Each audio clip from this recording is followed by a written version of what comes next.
Not in my backyard. We've all heard it, maybe even said it. It's that instinct to resist change, especially when it happens close to home. NIMBYism, as it's called, is about opposing new developments that could disrupt the familiar. Think cell towers, homeless shelters, even your neighbour adding a second story.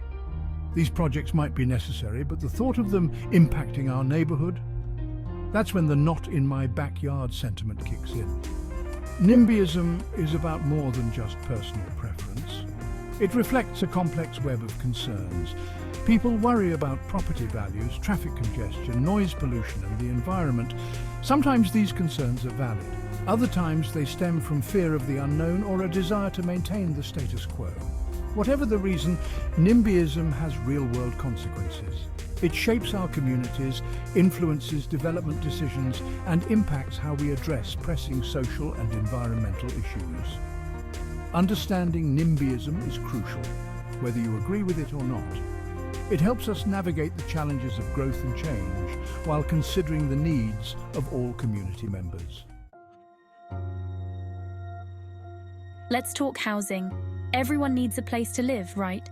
But building new homes, especially affordable ones, often faces fierce NIMBY opposition.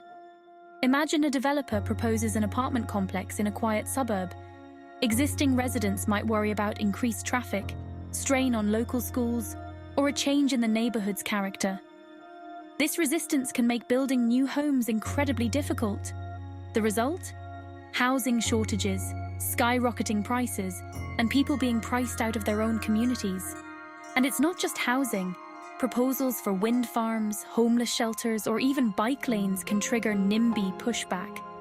While these projects might offer broader benefits, the immediate localized impacts often overshadow the bigger picture. Now let's be fair.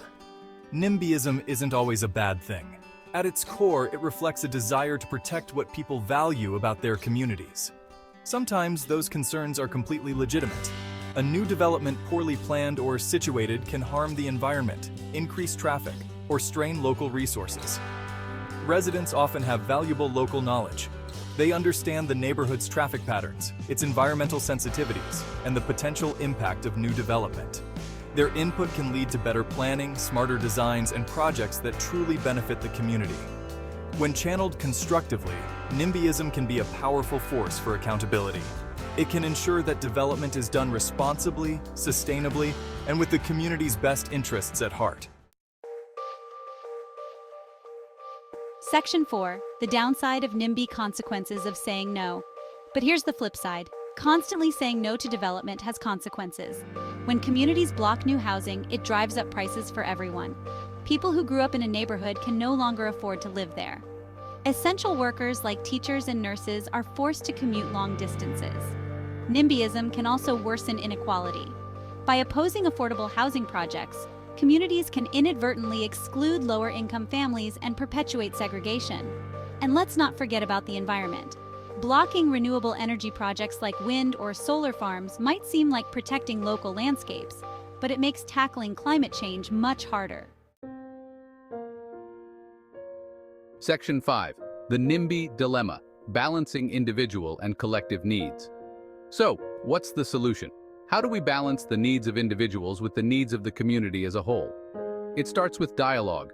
We need open and honest conversations about the challenges we face: housing affordability, environmental sustainability, and economic growth. We need to acknowledge the valid concerns of residents while also considering the broader implications of our decisions. It requires empathy and a willingness to understand perspectives different from our own. Section 6. Finding common ground. Moving forward requires finding common ground. This means involving communities in the planning process early on. It means addressing concerns about traffic, density, and environmental impact through thoughtful design. And it means being honest about the trade-offs involved in any development decision. It's not about saying yes to every project or dismissing the concerns of residents. It's about finding creative solutions that benefit everyone. It's about building communities that are vibrant, inclusive, and sustainable for generations to come. Because remember, we're all in this backyard together.